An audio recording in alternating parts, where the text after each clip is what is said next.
And yeah, that was really a short break in between rounds. We are here for the 6th round of the Austrian Legacy Masters, the seasons and tournament on Sunday.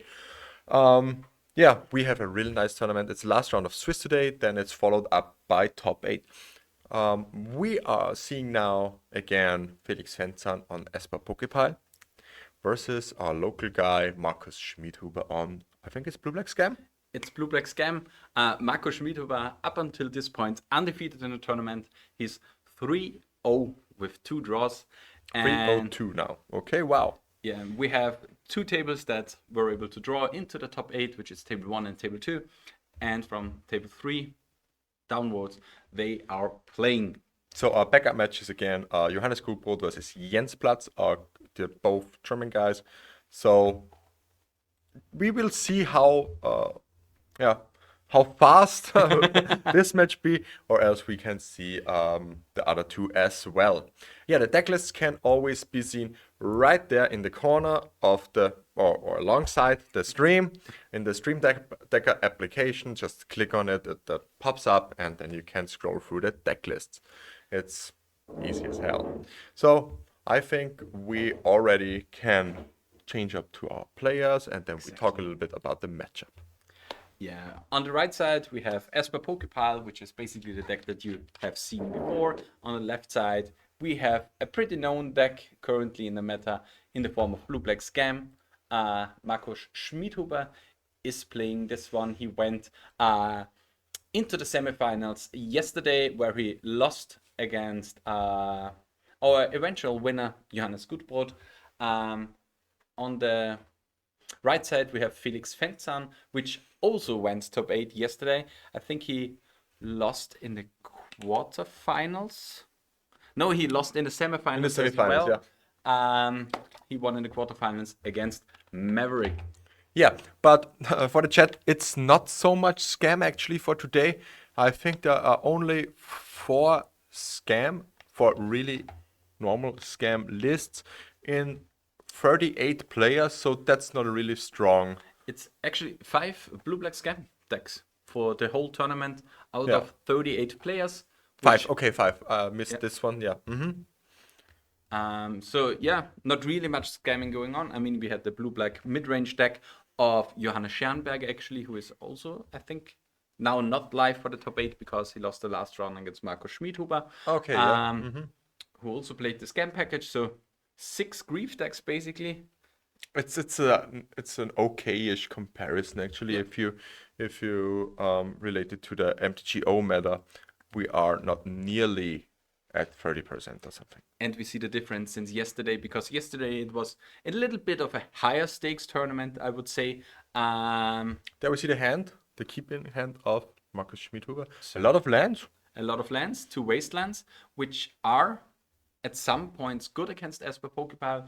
On the other hand, Esper Pokepile plays a 1 of island, a 1 of plains, a 1 of swamp, so it can play off of its basics as well. For sure. We have seen it the last game already, where Harbinger of the Seas really put some action in.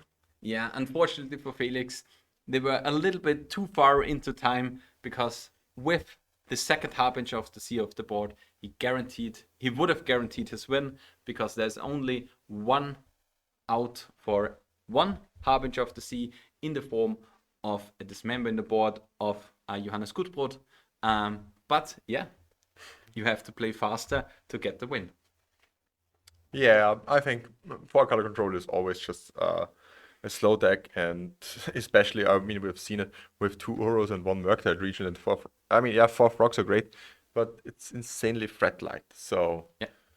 But yeah, Markus Schmidhuber has won a die roll and starts off with a Ponder. So no grief scam turn 1. No. Setting his draws, trying to play a stable game, and let the 2 wastelands do the work to damage the mana base of Felix Fenzan.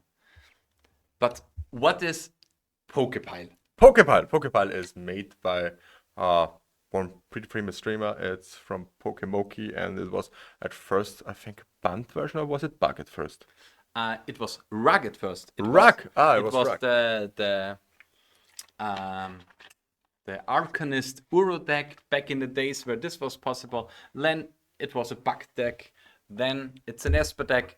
The one thing that it always combines. It's like a more mid-rangey Delver deck without. It's like Delver without Delver and more mid-range, but with Stifle. The key card in there is Uro. Yeah.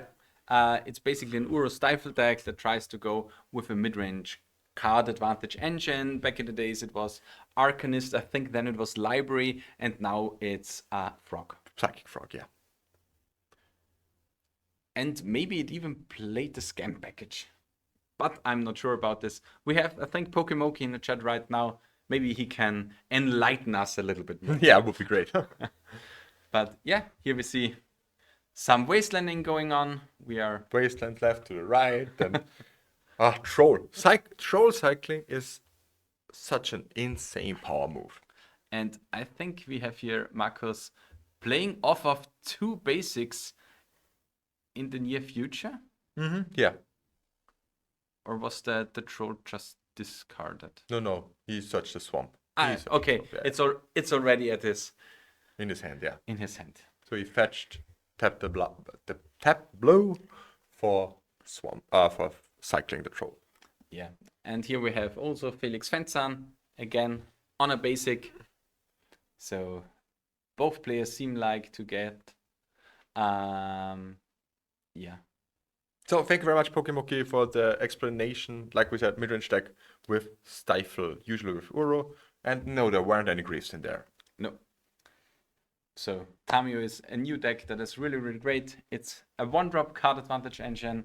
We've seen Felix Fenzan going multiple times for the ultimate. Yesterday. And yeah, Tamio really great. Psychic Frog really great. I think the Esper Pokepile also plays Stasis, especially with a good 1 and 2 drop.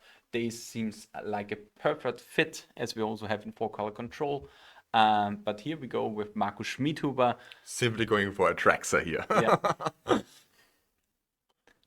Or maybe even an Archon, but I think it should be a Traxer. Yeah, it should for sure be a Traxer. Felix doesn't play Reanimates himself. Yeah. Pokepile doesn't play that. So a Traxer is a safe bet here. Yeah, and the Traxer, it gives you so much card in your hand. So Felix is already a little bit, yeah. He doesn't like the Traxer. Let me say it like that way. yeah, and for Felix, he has the 2 mana now open for the next turn. So end of turn, he would be able to basically cycle his clue token. But Markus Schmidhuber most likely trying to combat any. And another Wasteland really counters. strong here. Yeah.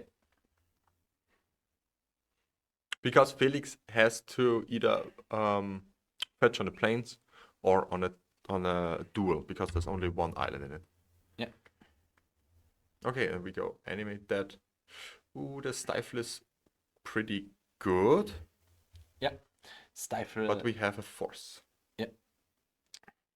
But forcing it is card disadvantage. Most likely Felix will have some kind of interaction as well. I mean, you have the 1 mana untapped, but you have to force something through here. You have, I think this animate that has to resolve. Yeah.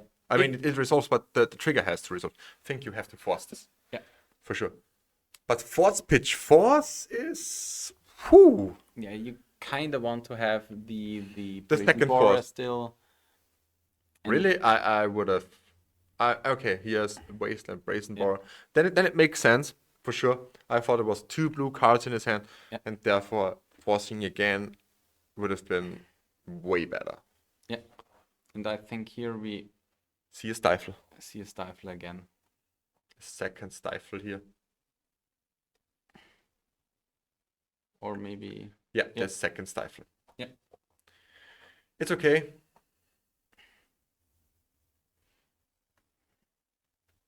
It's okay. It dies, yeah. Does it die? Or does it stay on the I battlefield? think it stays on the battlefield. Let's look. I mean, does up it the make a deck. difference? No, he's playing. I mean, Psychic Frog. Okay, for Psychic Frog, yeah. So it's better for Marcus that's in the. When enemy dead enters the battlefield, if it's on the battlefield, it loses enchant creature card in the graveyard and gains enchant creature. Return enchant creature.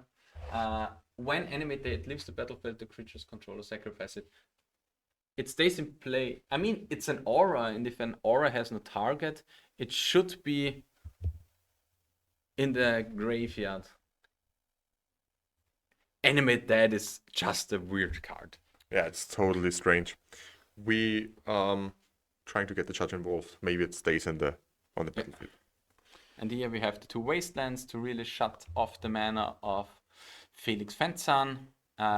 We got Bouncing the temporarily frog. rid of the frog. And another fetch land here. Yeah. Both really trading resources. Trading resources, having a lot of lands in there, because I think this is the 4th wasteland that is already being played. Yeah, I think so too. And Felix is now basically on basics. He has the basic island, the basic plains also in his hand. All these basics and the frog again. So there is no possibility for Marcos to trade him off the color. The best draw would be now a reanimate for Marcos. Yeah. You need to hit something big. Oh, there's a reanimate. And yeah, no follow-up play. Atraxa comes into play. Yeah, which basically blanks the Psychic Frog. We have Grief Reanimate. Oh, we have Grief Reanimate, Grief again, or Grief Archon. Yeah. Grief Archon should be game over. No. Yeah, you need something to get the Archon into the graveyard. Yeah, that's true. That's true. I mean, the Reanimate is pretty safe. Reanimate is safe because it's a sorcery. You want the land. Because the Wasteland doesn't do anything anymore. And then you only have creatures in there. And this is basically a hard one. That's really hard, yeah. I don't think you can reanimate Troll. Also, reanimate Grief isn't really an option in my opinion. Not really. I think you take the Borrower here. I think you take either the Borrower or your own Psychic Frog. Borrower would ensure that you can bounce the frog again. Yeah. Would be another speed bump, yeah. Yeah, and you can still reanimate. You can you can play the Borrower from exile. You can block with the Borrower. You can reanimate the Borrower. You can bounce the Borrower, the frog. So I think these cards are the best.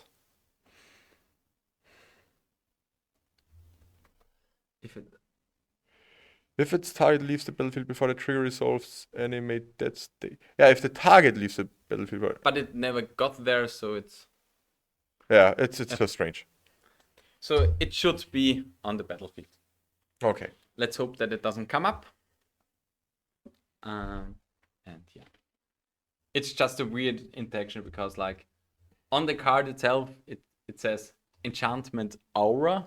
And then enchant creature card in a graveyard, and then it's and then it loses that. So it works totally strange. If you enchant a creature card in a graveyard and the card you enchant from the graveyard leaves the graveyard. Okay. Does it then die? Now I don't get anything else. I simply don't get it anymore. But yeah, here we bounce the Crazy Frog. The Psychic Frog. The Crazy Frog. And yeah, Felix basically searching for a Swords of Plowshares. Yep, the swords. This is the card that he needs to get rid of the Atraxa.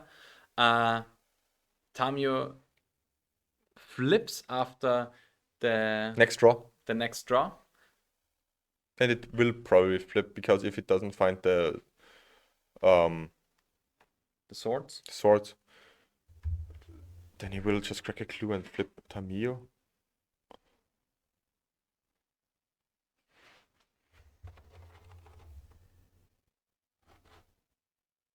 Okay. And yeah, he tried to block and now We have a flip Tamio. Yeah. That's okay, I guess. -1, -0 on the track, so it doesn't really do anything. I mean, it's a hit that he doesn't get into his face, most likely. I think you have to clear the Tamio. Yeah, and you still get the life, so it's okay. Yeah, maybe he gets to reanimate anything else, but I don't think there are that big cards in there. On the next turn, you get another stuff.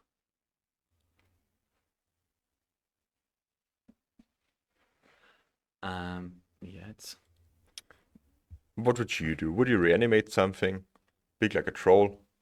I mean, he has the troll in the deck. He has the troll already in his graveyard. Already in the graveyard, so it makes sense because troll basically means it's 2-turn luck. But There's a Brazen Borrow in Felix's hand. I don't like to reanimate on a troll here. I like reanimate on Tamio. no, I mean with troll he also can cast a Brazen Borrower in Yeah, the that's end true. of Felix Fensons. And Felix has to remove both. Yeah. And I think Felix tried to remove a Shaxer with Borrower, and now he has removed both of them. It's a little bit hard, and still seeing 9 damage in the 9 damage basically unblockable from Marcus's side when he plays the Borrower. Yeah, I mean you can block it with the frog, which he has in his hand, but he's still missing, I think, the white removal spell that he needs for Atraxa. Yeah. Yeah, playing the Borrower. Okay, bouncing Traxer. That's okay, that's fine. Yeah. And dazing the Borrower. I think that's also okay from Marcus's side. Yeah, you are still able to Ponder into Psychic Frog, discard a Traxer, animate the Traxer. Does he have an reanimation spell in hand? No, but he has enough time. Just searching, just pondering. Ponder, Force of Will, another I troll. think the Force of Will doesn't seem that bad, actually. Force of Will is pretty good here. I like it. You can pitch a Traxer to it. You don't need a Traxer anymore. Yeah. I think I would just take the Force, play the Brazen Borrower end of turn, have 9 damage on board. Yeah, I mean, Seems it's not totally reasonable. Not lethal for sure, and he can get the frog, but it's. The frog isn't enough then. You still need to remove. I mean, he can block the. How's it called? Is it an animate dead in his hand? I think that's an animate dead, yeah. Yeah, playing the Borrower. Yeah, without playing it into days. Because of the island being bounced. Yeah. No blue mana. It's a great play here. Felix can't play his own Brazen Borrower. Facing down 9 damage. Backed up by Force of Will. Orcish Bowmasters. Do you force it here? No. Or maybe he has the pawn in hand. Yeah, you force it. I think you force it. You force it and you reanimate or animate that. Can you animate that to opponent's graveyard? No. No. Okay, you need to reanimate for that. I mean, in a graveyard, yeah, you can animate your opponents. Yeah, then you force pitch a Traxer, for sure. And then you animate that. Your opponent's Brazen Borrower, your opponent's Orcish Bowmaster. Yeah. Then it goes down to 1, can't fetch anymore, and is basically dead. I think there is actually some Plowshares now. But unfortunately, tapped down on the side of Felix, so he has to endure the hit of. Is it an orc? Troll. It's a troll. Troll of Khazad-dûm is a troll. It's a troll. I'm sorry, I'm so bad with lores. But yeah. But we get the Force of Will on the Force of Will. Okay. So and only it gets shooten down. Yeah. So it takes just 6 damage here. Goes down to 4. And now the Troll troll cycle cycle. get another troll. And that should seal the deal. There is, I think, 1 sword in hand, probably, or 1 sword on top. But that means he doesn't get to block. I think he has a frog in there. but that means he has to triple block and jump with all of them. And buys one more turn. No. Yeah, buys one more turn. That's true. But then it's completely out of resource. So yeah, enemy that is on the grid, on the battlefield. Yeah. It makes a difference, maybe with Frog. Yeah. Also, it makes a difference maybe with another Brazen Borrower. Then you can bounce it back to your hand. No. It's only opponent. Okay. Yeah. Yeah. Brazen Borrower is balanced. That's true. Yeah, and this is really nice. On the side of Marcus, I think we have the swords here. On the side of Felix. Felix has to do it. Yeah. Felix has the sword and maybe... Fought the wrong target here. I mean, he sorted the bigger one. Yeah, okay. And then he has to play the frog to triple block on the next turn.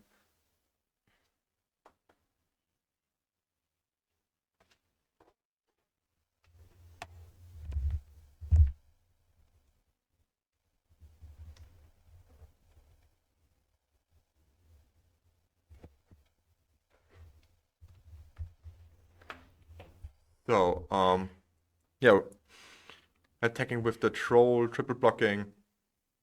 These are 1, 2, 3 damage. Yeah.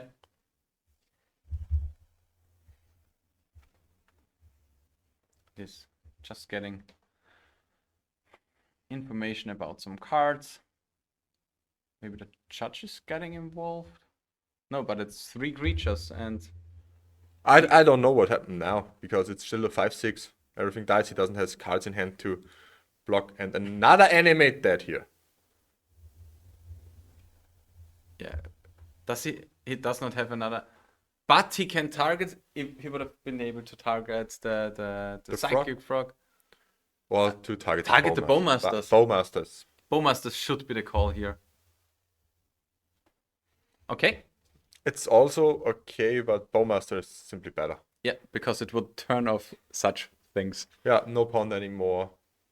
Would be game over there. Yeah, it's sword into Bowmasters and hope that Marcus doesn't draw anything here. Because then he goes to 1 and Bowmasters can clear the 3/1 or the 2/1. The 2/1, yeah. So it goes only to 2. He needs a sword now. Nope. No. That's not enough. Go to game 2. Game 2, Marcus Schmidhuber leads 1-0 after a very, very nail-biting match. Yeah, F in the chat for Pokepile. I mean, I think It will get better for Pokepile after boarding, for sure. Yeah. What do we have in the sideboard from Esper Pokepile? we have Unlicensed Hearse is Unlicensed Hearse. really strong. Wrath of the Skies. Rough Disguise, I don't like that. Not in this kind of matchup. It's better too against. slow and the 2 white is really taxing because Yeah. of the wastelands. I like Teferi. Teferi Time Reveler is really strong. Yeah. Shutting off daces and forces of your opponent. It's more about bouncing Atraxas or bouncing trolls. No, this is just upside. This is just upside. Okay, It's okay. it's not the main point. It's just upside. No, I think you want that, and there's comes the thing in. Now we have to ask the Master Pokepile. Surgical, for sure. Am I right? Yeah, Surgical for sure. Because it's still a blue deck, but because like blue deck's game often boards out so many of the main things, and then the surgical is only okay. But you have to Surgical on a troll is still a really good play. or surgical on a frog. But the frog Surgical on a doesn't come. frog is also a really good play. But how the fuck does the frog come into the graveyard? Yeah, no, Surgical on the frog, but Surgical on a troll to get to deny any kind of reanimate or animate shenanigans Yeah. is totally reasonable. Yeah. Yeah, on the side of a blue black scab, we have Fatal Pushes. Seems like a clean answer. So Psychic Frogs, Tamios. That's true. That's true. Maybe Orcish Bowmasters. And for sure we get some Dotties. Dotty White Walker, yeah. Seems I mean, good. I mean, Felix plays a Murder Region, so Dottie Voidwalker is an instant slot in. I also can we get over the list of Felix quick? Yeah. I also really like Engineered Explosives. Yeah. Engineered Explosives taking care of Tamio, taking care of Bowmasters and tokens of Clue tokens and Psychic Frogs. I like the one of Engineered Explosives here. I like it a lot actually. The Because Dismember is great. And what's about the Filigree Silex? what does the Filigree Silex do? It's a 2-mana legendary artifact. You can tap it, you put an oil count on the Filigree Silex, you can tap it and sacrifice it, and you destroy each non-land permanent with mana value equal to the number of oil counters on the Filigree Silex. So it's basically a Ratchet Bomb, a new Ratchet Bomb slash how's the old one called? Powder Keg. A new powder keg. And you can tap, remove 10 oil counters from among permanents you control, and sacrifice the Filigree Silex. It deals 10 damage to any target. It has The face. It has a little bit of an extra flavor Flavor text. text, yeah. That's why we're playing it over Powder Keg or over Ratchet Bomb. Yeah, it's the fun of Marcus Schmidhuber basically. Yeah. You know what I would like here more in that slot?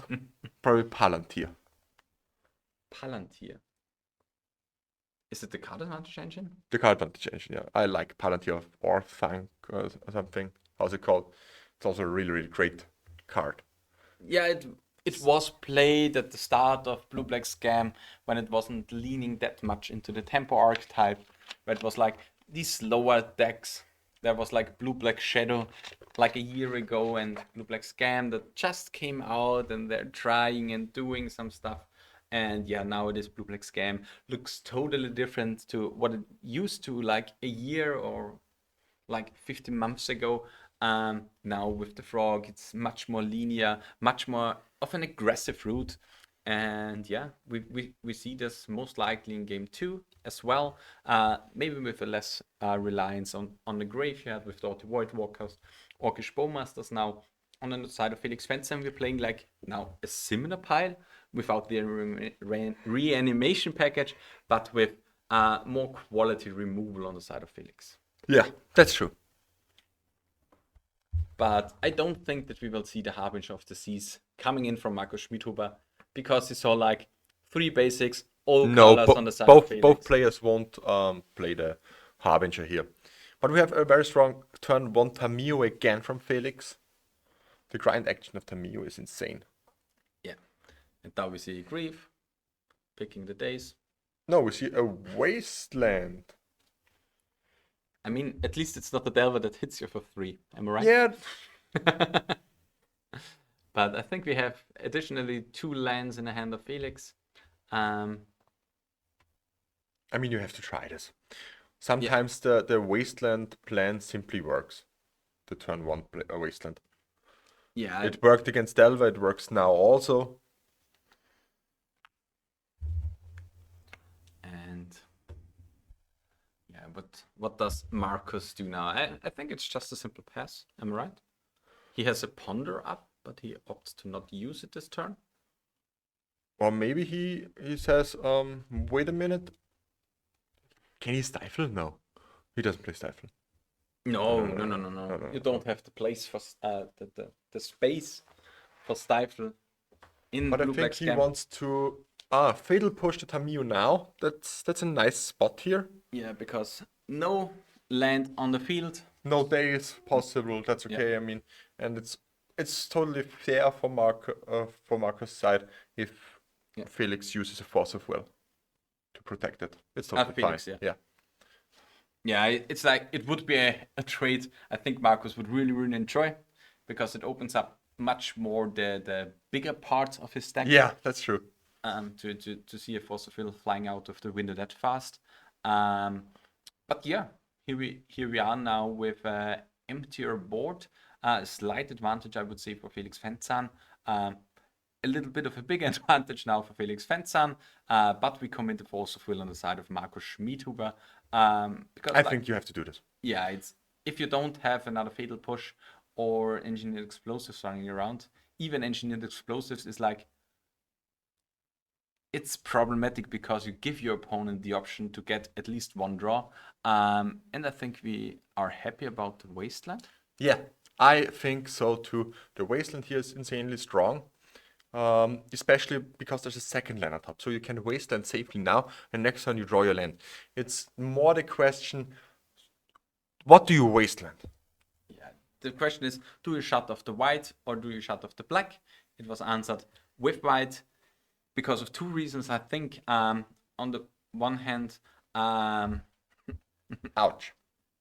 this is problematic. This is There now are- problematic, but I think it was still the right decision to take the white one yeah, and to Wasteland also, because yeah, I would have done it as well. I mean, I'm not the blue player. no, I'm you're not- not a blue player. No. I mean, I play more blue than you. And you play little blue. Yeah. But yeah, I'm a Madu player, it's hard for the chat. there is only one card in Markus Schmidhuber's deck that deals with with a resolved Murktide Regent. And this one is actually the two Brazen Borer that he is playing. So yeah, little time to find the card. The only thing that he also can do is like, yeah, get an Atraxa onto the battlefield. to I block think the Atrax Murktide. has already bought it out. It should be. I think you board out basically the The Entomb attracts the Archon. Yeah. The 6 cards, it's pretty easy. And then you go for Dismember, for Dorothy, to Fatal Push. Yeah. And yeah, probably even bought something else out. I don't know. Yeah, you're for sure like the Murktide regions. I think in this matchup, it's not only one; it's more than one card. And I think this is a 3/3 Murktide. It's a free Murktide, yeah. Only exiling lands. Only exiling lands. Which could mean we have a soon follow-up Murktide. That would be huge. A follow-up Murktide would lead us in game 3. It's not even that would be huge. They would be huge actually. Yeah, that's true. Uh, But you know what? Okay, there's a Dotty Voidwalk, another one. But you know what? Can also block Murktide region profitable. A big frog. a big frog. Do you know what would have killed a Murktide Regent this turn? A Dismember. Dismember also. But yeah, now It's pretty much game over. It was just a perfect hand for Felix here.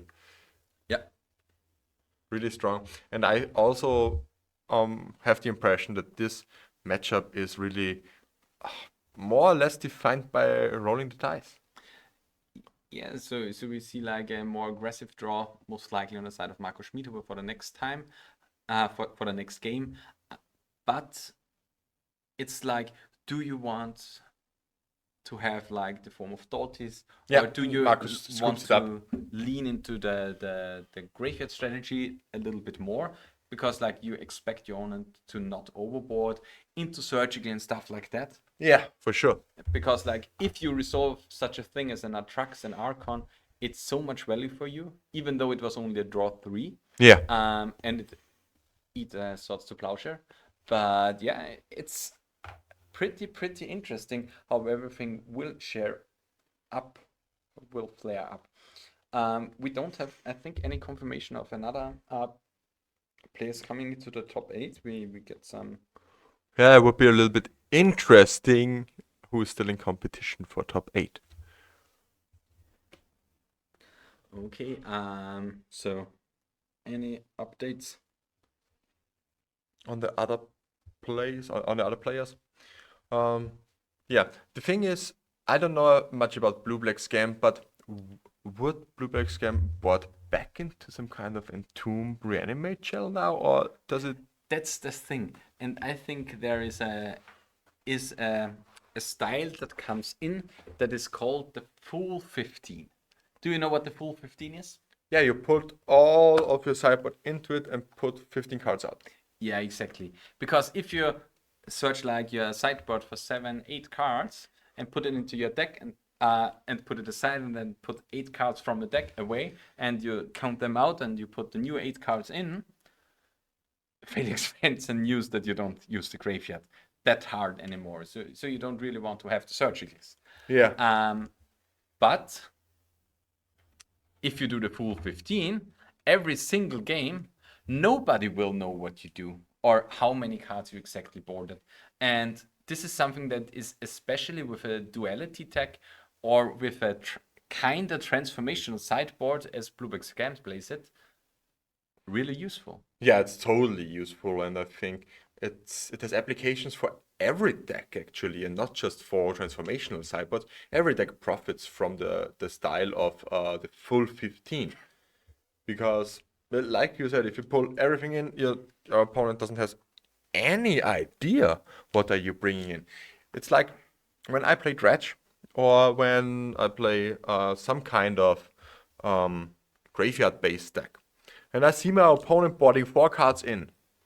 You probably know what I expect. 4 ley lines. 4 Leyline of the Void. That's true. If if the deck traditionally plays Leyline, yeah, or is not a Delver deck, or not a Tempo deck, or maybe it can be a Brew, as long as the strategy supports Leyline of the Void, and they are bringing 4 cards in, I suspect they're on Leyline. Yep. If they are not a traditional Leyline deck, they're bringing 3 cards in, I expect double Surgical Grafdigger's Cage. Yeah. And or double surgical Soul Guide Lantern, or Nihil Spellbomb, something like that. 3 Fairy Macabre. Can be, but mostly Permacabre Depends is on either the a 1, 2, or 4 of. Okay. A 3 of is really, really seldom, or really rare, actually. Because when do you really want 3 Fairy Macabre? It was big in the 3 weeks where Breakfast was really strong. But there you played 2. 2 and 1 surgical. I think I played 3 Fairy Macabre because the fairy was so big In what deck? Painter. In Painter. Okay, in Painter, that's... Yeah, there was a small hiatus where I played Fairy Macabres. But yeah, this is some information about the full 15, which is pretty useful if you do it in paper. And it also kind of... And I think we talked about this in one of our episodes. It's a little bit an older one, I think, 42 or something. We had a whole episode about the 15 cards of the sideboard. Yeah. We want to see Scam Mirror matchup. I mean, I know from Paul Bernsteiner, who is locked into top 8, he's on Scam. He played 2 mirrors today, and he won both of them, which means he should be prepared for any mirror shenanigans in the future. And I think he also has some super secret tech against the mirror. He said something like that, but I don't know what. Maybe we'll see it on stream, and maybe we'll see what the secret tech is. He's playing Dark Temptation. Or Dark Betrayal? Betrayal. Dark Betrayal is also really, really nice. And for the players that are also logged in, we have Emil Pollack on Pox, we have Paul Bernstein on Blue Black Scam, we have Martin Lamar on Mystic Forge combo, we have Dominic Rapper on Mono Red Stumpy. And then I don't think we have any guaranteed. No, because Jens Platz and Johannes Gutbrot have to play. Yeah. And we are seeing Markus Schmidhuber versus Felix Svensson right now. And maybe one of the people with 12 points might slide into. So it can be for Wing Vincent Cheung to slide into top 8, or for Michael Mitterlehner on Breakers. It's kind of hard for the rest. David Sturm and Jonas Bauernfeind. It's Johannes Gutbrot. If they come into a draw, which I don't expect, because Jens Platz is playing into Echo Storm. Yeah. If this is a draw, Johannes Gutbrot should be good on Breakers. But yeah. But I think we can now really talk about the important aspects of the game. What do you think about Markus Schmidhuber's basic land choice? I don't like them. You don't like the unstable ones? I mean, they are nice, they are shiny, they have a good board because they have no board at all. But I'm a big fan of the oldest unset. Unglued is my form of unfun or unset basics. But yeah, it's still a fine choice. I gotta say, I admit, I like this. I like the islands, especially because I find them very, very beautiful and also support this deck style of Markus Schmidhuber. I think they're nice. Also, I like Felix's choice. I mean, these aren't better. These are they foreign blackboard or what's that? Is it a fourth edition alternate art? I'm not sure. I don't see a edition A fourth symbol. edition alternate art has no edition symbol. Okay, Um, but I but really like it because it's such an old classic. yeah, but the key thing is we are not in the plug lens era anymore. Oh wow, yeah, Modern Horizons 2, the Yeah. snow-covered islands. It was just, uh, yeah, I didn't like that. I didn't like that era. Everything looked so shitty, and it was just always right to play snow-covered lands. Yeah. It was always right, and therefore you have always seen the same basic lands. Because I got so sick of it. yeah, I bought myself the old ones just for that because it's like they look so much better, and the old ones are the new ones were like, yeah, you find it into the drawer. Yeah, people have already joked in that time that normal lands are banned now. Yeah, it was pretty much back in the days, but in the new days, we only banned X1s and draw engines with X1, like Esper Sentinel, because we have Orcish Bowmasters in there, Or Elvish Visionary. or Elvish Or Vision, Glimpse and no Glimpse Unthinkable. Glimpse of Nature. Glimpse of Nature's banned. Elves is banned, but So shout out to Gino. but He's probably cutting this video for the YouTube channel. It's Austrian Legacy League. So therefore, it's kind of hard for Gino because he's an elves player at heart. He played elves since I know him. That's a long time now. And Orcish Bowmaster was just at first Plague Engineer and then Orcish Bowmasters is just the nail in the coffin for that deck. yeah, you were the good guy, HG Buddha. we really needed the guys that lent away or gave away the cool basics.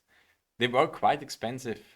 At least the red one was expensive as hell because of Why? Scrat. Ah, Scrat, yeah. Wasn't that a modern deck Yeah. at one time? Yeah. I remember I sold because I cracked the cold snap display back in the day. And I remember I sold all my snow-covered mountains for I think 2 or 3 euros each. Yeah. And made a lot of money with them. Yeah, the mountains were. I wanted to play Scrat in modern back in the days, and yeah, unfortunately, it was way too expensive of a mana base. Yeah.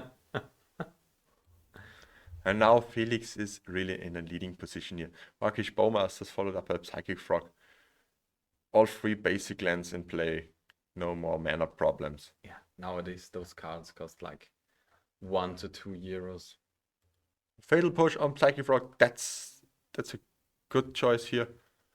And now play your own Psychic Frog. No. Reanimate targeting troll. Yeah. Seems a good choice here. And now followed up by Psychic Frog. And here we see the days. No days? No No days. days. Wow. So 2 really potent threats. Yeah. The one thing with Psychic Frog is you can't let the Orc army get too big to combat its attacking menace. But yeah, I think it's 3 or 4 cards in the hand of Felix. And I think there's only 1 in the hand of Markus Schmidhuber. 2, a Wasteland, a Ponder, and another Troll, if I can see this right. Wasteland here. Do we come near a hardcasting Troll region? Yeah, I think we just attack with the Troll here. Just a Troll. Maybe he wants to triple block it. Triple block indicates that there is no swords in hand. Yeah. He just takes the 5. Okay, okay. Seems reasonable. six? Reasonable. The It's a 6, yeah. 6-4, 6-5. It's not 6-5. animated that, so it's. And the Haka's Grief take the Murder region. Oh, that's a strong play. That's a strong play. Oh, I don't know why he didn't activate the Psychic Frog. I guess he forgot. Yeah. Yeah. Murder region would have turned the tide. Yeah. Would have turned the Merc tide. Yeah. But I mean, I think he has another Bowmaster? blue source in hand.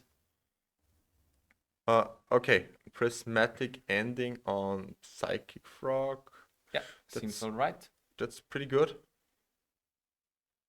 Do you want to wasteland here? No. You want simply to discard and to attack and to draw a card. Yeah. It's okay, but it's not really good, I think. Excelling 3 lands. Because you still have to double block Grief. Yeah, which is possible. Take 6 damage, and then Marcus can freely ponder. Yeah. But you are not dead to the grief, so maybe he doesn't even Block it? block it. Yeah, it really depends what the follow-up for this turn is from Marcus. But if it's another cantrip, you just attack with both. Yeah, I don't see it. I don't see it. Stop the Is it black? flickering.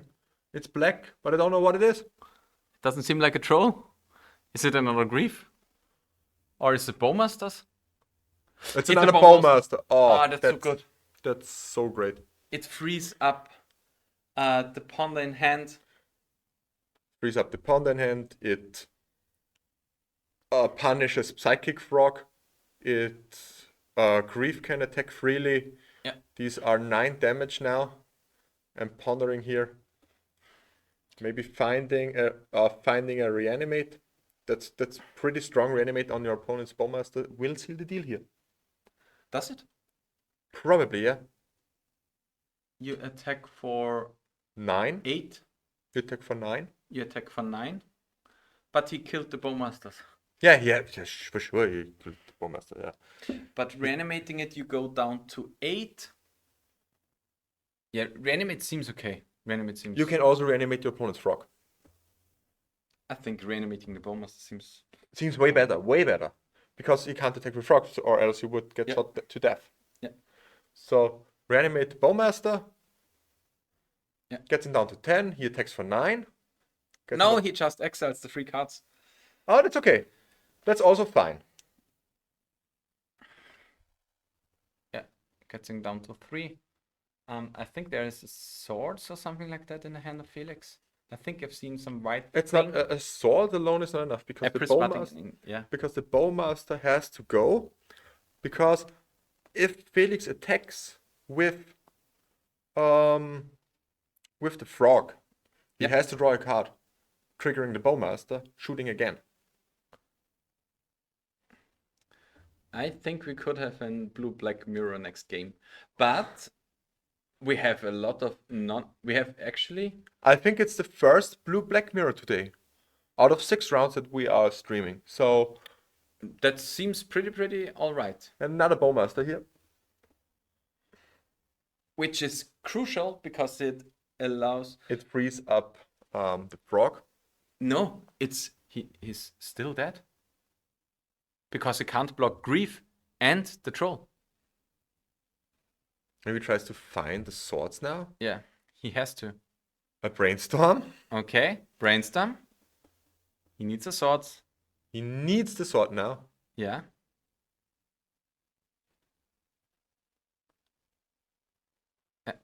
Yeah, okay. Brainstorm is on the stack. And he wants to Wasteland. Why do he wants to Wasteland? Bam. That's the sword. But you don't have an answer to the Grief, but you can't just double block the Grief here. Then you attack with the Orc army. It's getting into tying it up for Felix now. Yeah. Sword getting 6 life here. It's a nail biter. You are correct. What's the top deck now? What's the top deck now? What would be the best thing that he can top deck? A reanimate. I think you attack with both here. You attack with both.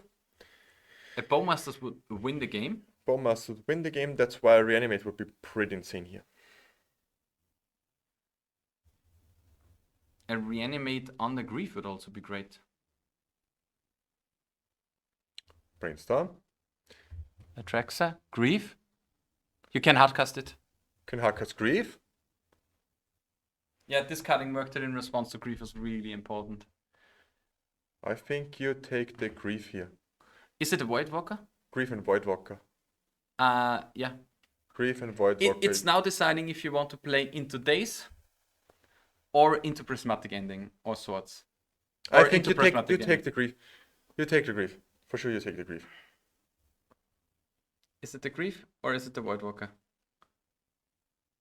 It's the It's the Voidwalker. It's the wrong one.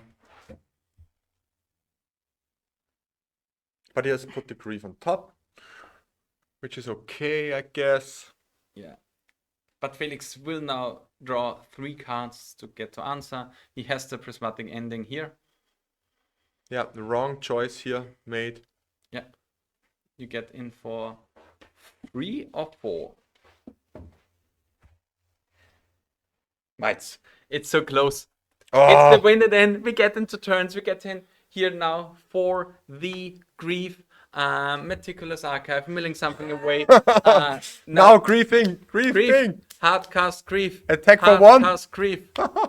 Oh my god, this is Yeah, such you have to hardcast the grief. A Days doesn't really matter, Marcus. Hardcasting grief.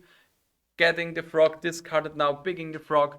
Now we have 2 lethal threats on the side of Marcus Schmiedhuber. If it isn't removal spell into removal spell, it does not matter for Felix Fencer. Unfortunately, he would then fall for the top 8.